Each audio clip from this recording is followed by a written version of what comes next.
Admiral Tom leaned back in his chair, watching the alien delegation shift uncomfortably. The Galactic Council representatives, tall, slender beings with translucent skin, glanced nervously at each other as the silence stretched beyond what any species would consider comfortable. "I believe there's been a misunderstanding," Tom finally said, his voice unnervingly calm. "You seem to think this is a negotiation." The lead diplomat, who called himself Blue, blinked rapidly with 4 eyes. "Admiral, surely you understand the Council's position. Earth's military expansion violates." "What it violates," Tom interrupted, "is your expectation that we would forever remain in our little corner of the galaxy, playing nice." For over 70 years, humanity had maintained a careful facade in galactic politics. They smiled politely when called Deathworlders, a term for species evolved on high-gravity, high-predation planets with extreme weather patterns. They accepted restrictions on their military vessels, endured safety inspections of their colonies, and pretended not to notice when their trade applications mysteriously disappeared into bureaucratic black holes. All because humanity had been deemed too dangerous to be given equal standing, too strong, too resilient, too adaptable, too scary. The incident at Proxima Station was regrettable, Blue said carefully, but your response— Tom slid a data tablet across the table. "This isn't about Proxima. This is about the Arcturus Protocol." The color drained from Blue's face, a literal physiological response as the blood retreated from his translucent skin. "How did you obtain proof that the Council has been deliberately sabotaging human development for decades? That you've been arming proxy groups to attack our outposts? That you've been spreading engineered pathogens on our colony worlds?" Tom's smile never reached his eyes. "We've always known. We just decided it was time to stop pretending we didn't." The human delegation behind Tom remained perfectly still. Unlike the nervous, shifting aliens, the humans exhibited a predatory stillness that was more frightening than any display of aggression. "Admiral," a female council member named Jade tried, "surely we can discuss." 3 days ago, Tom continued as if she hadn't spoken, the United Earth Parliament unanimously voted to withdraw from all Council treaties. Our fleet has already secured the hyperspace junctions leading to Sol and our colonial systems. The aliens exchanged terrified glances. Hyperspace junctions were supposed to be neutral territory, maintained by Council peacekeepers. Taking control of them was unprecedented and technically impossible with the known technology available to humanity. "How?" Blue whispered. Tom's second-in-command, Major Lisa, stepped forward.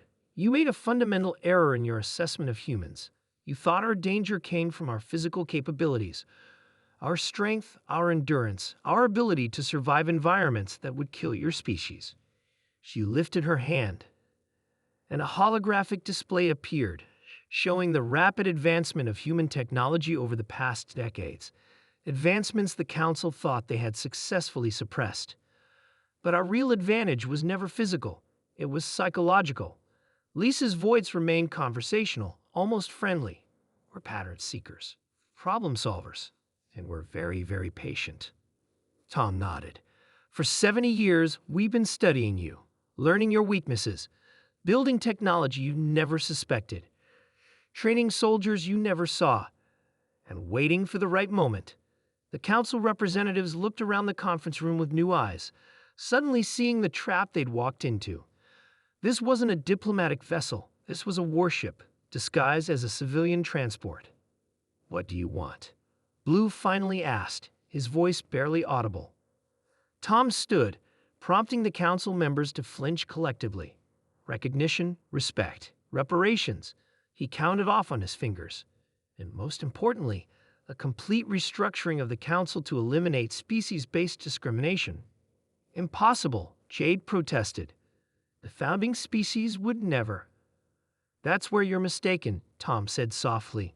"You see, while we were talking, human forces have taken control of the Council hub. Your homeworlds are currently surrounded by our fleet, a fleet 3 times larger than what you believed we possessed." Blue staggered back. This is madness. You'll start a war you cannot win." Lisa laughed, the sound startling in the tense atmosphere. "There won't be a war. The because deep down, you all know something the Council has been desperately trying to deny for 70 years. She leaned forward. In any real conflict between us, you lose. Tom raised a hand. But that's not what we want.